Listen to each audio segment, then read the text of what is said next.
Hello, আমি doctor Utpal বিশ্বাস। আজকে কার্ডিওলজির একটা গুরুত্বপূর্ণ টপিক নিয়ে আলোচনা করব। সেটা হলো যে ECG finding of acute pericarditis and acute STEMI. এটা খুবই কনফিউশন তৈরি করার মতো একটা জিনিস, কারণ ইসিজি ফাইন্ডিং মিল আছে এখানে, কারণ দুই ক্ষেত্রেই এসটি এলিভেশন পাওয়া যায়। সো এটা আমাদের ডাক্তারদের মধ্যে একটা কনফিউশন তৈরি করে, এটা কি অ্যাকিউট পেরিকার্ডিটিস নাকি অ্যাকিউট এসটিএমআই।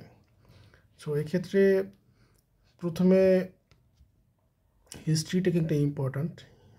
ইউজুয়ালি অ্যাকিউট পেরিকার্ডিটিসের ক্ষেত্রে দুই ক্ষেত্রে পেশেন্টরা বুকে ব্যথা নিয়ে আসে ইউজুয়ালি।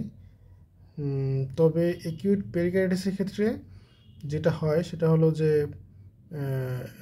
বুকে ব্যথা শুরুর আগে একটা পেশেন্টের জ্বর বা কাশি বা আপার রেসপিরেটরি ট্র্যাক্ট ইনফেকশনের একটা হিস্ট্রি থাকে ইউজুয়ালি, এরপরে বুকে ব্যথা হয়। এবং আপনি যখন ইসিজিতে দেখবেন যে ST elevation usually in all leads, কোনোটা নির্দিষ্ট সেগমেন্টে এসটি এলিভেশন আছে এরকম না। হ্যাঁ, এটা কোনো প্যাটার্ন ফলো করে হয় না। এবং এসটি এলিভেশনের যে প্যাটার্ন সেটা হবে saddle shaped. But in case of acute STEMI, এক্ষেত্রে পেশেন্টের সিমটমটা কীরকম থাকবে, এটা এখানেও চেস্ট পেন থাকবে, বাট চেস্ট পেনটা একটু কম্প্রেসিভ টাইপ থাকতে পারে, মানে অনেক বুকের উপরে অনেক চাপ দিয়ে রাখছে এরকম একটা ফিলিংস হবে।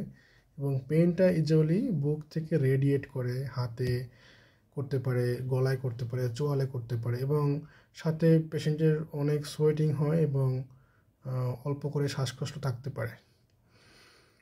তো এরকম একটা সিমটম। এবং পেইনটা হঠাৎ করে একবারে হঠাৎ করে সাডেনলি ডেভেলপ করে না, এটা গ্র্যাজুয়ালি আস্তে আস্তে ইনক্রিজ করে এমআইয়ের পেইনটা। এবং আপনি যখন ইসিজি দেখবেন, আমরা জানি ইসিজির 12টা লিডস থাকে, এবং আপনার লিড 2, 3 এবিএফটা ইনফিরিয়র ওয়াল ইন্ডিকেট করে, তারপরে V1 থেকে V6টা অ্যান্টেরিয়র ওয়াল ইন্ডিকেট করে। বাট আপনি যখন মানে এক্ষেত্রে সাপোজ মনে করেন পেশেন্টের এসটিএমআই অ্যান্টেরিয়র, তাহলে সেক্ষেত্রে আপনার এসটি এলিভেশন থাকবে V1 থেকে V6, এবং এই V1 থেকে V6 বাদে যে বাকি অন্য লিডগুলো আছে সেখানে কিন্তু এসটি এলিভেশন থাকবে না, সেখানে থাকবে হচ্ছে reciprocal change, like ST segment depression or T inversion. কিন্তু অ্যাকিউট পেরিকার্ডিটিসের ক্ষেত্রে কিন্তু এরকম থাকে না ইউজুয়ালি, সেখানে কিন্তু ST elevation present in general, মানে অল লিডসে ইউজুয়ালি থাকে। সো বেসিক্যালি এটাই মেইন ডিফারেন্স। এবং এক্ষেত্রে ইসিজি ফাইন্ডিং এবং হিস্ট্রি টেকিং দুইটা দিয়ে আলাদা করতে হবে ইউজুয়ালি। সো সবাইকে ধন্যবাদ, সবাই ভালো থাকবেন, সুস্থ থাকবেন।